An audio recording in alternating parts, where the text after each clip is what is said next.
कारण असं आहे तर शासनाने आम्हाला परिवहन विभागाने तो 23 रुपये मीटर दर होता तो 26 केला। त्या अनुषंगाने प्रशासनाने मीटर कॅलिब्रेशनचे दर ते ठरवून दिले। 700 रुपये दर ठरवून गेले त्या जीएसटी सगट। पण आज तर मला माझ्या माहितीप्रमाणे 8 ते 10 हजार मीटर च्या पावत्या तयार झाल्यात, पण त्याचे मीटरची पावती आणि जीएसटीची पावती आमच्या कुठल्याही रिक्षा चालकाला मिळाली नाही। हा मोठा जीएसटी घोटाळा आहे, मीटर पावती घोटाळा आहे। आम्ही वारंवार गेले 10 दिवसापासून मी त्या बारकोल साहेबांच्या मागे लागलोय। ते मीटरवाले आमच्या रिक्षा चालकांना ते मीटर पावती बनवतायत, त्यांना तुम्हाला कुठल्याही प्रकारची जीएसटीची पावती देत नाहीये, पक्की पावती देत नाहीये। आणि आपले लोक ते अधिकारी आहे सरळ शिक्के मारून त्यांना मीटर सील करत आहे। तर या अनुषंगाने ही शासनाची आणि आमच्या रिक्षा चालकांची ग्राहक म्हणून ही आमची घोर फसवणूक आहे। ते आमचे जीएसटीचे पैसे पावती सगट घेतलेले आहे, एक तर ते परत करावे, नाही तर आम्हाला आमच्या जीएसटीचे पावती आम्हाला ते 8 ते 10 हजार रिक्षा चालकांना दिलेल्या आहे त्या पावत्या, त्यांच्या त्या पावत्या आम्हाला दिल्या पाहिजे। त्या देणार नसेल तर आम्ही कायदेशीर कारवाई या प्रशासनाच्या विरोधात केल्याशिवाय राहणार नाही।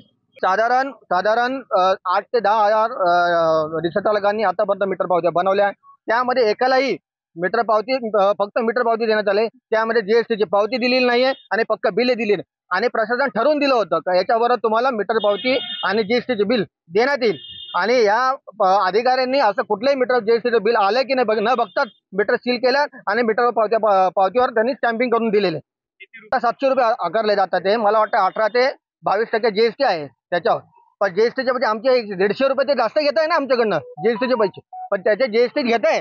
आम्ही भरतोय शासनाला 700 रुपये, आमचे रिक्षा चालक आहे त्यांना पण देत आहे, मग त्याची आम्हाला त्याची पावती द्यायला पाहिजे ना। आज आपण एखाद्या दुकानात जातो, आम्ही बिल घेतो, तर बिल घेताना जीएसटी लागून बिल येतं ना, ते आम्हाला कुठल्याही या 12 मीटरवाल्यांनी दिलेलं नाहीये। या आज मी याच्यासाठी आम्ही गेले 10 दिवस मी उपप्रादेशिक अधिकारी कल्याण बारकोल साहेब यांच्या मी कानावर टाकत आलो का आम्हाला कुठल्या प्रकारची जीएसटीची पावती आणि पक्का बिल देत नाही।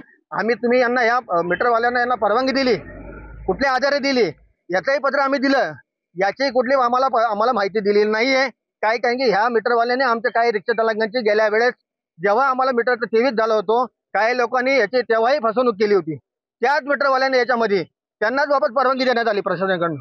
ते आता आम्ही जाहीर निषेध करतो, याच्यावर योग्य ती कारवाई झाली पाहिजे।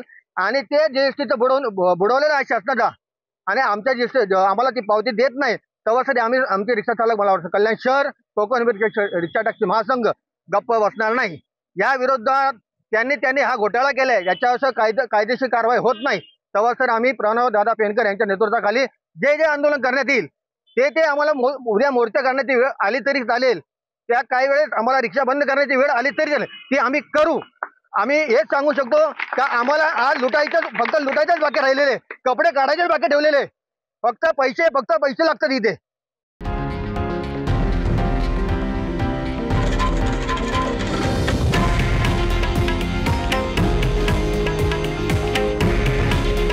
हे आहे देशातील नंबर 1 न्यूज नेटवर्क आणि आपण पाहत आहात TV9 मराठी।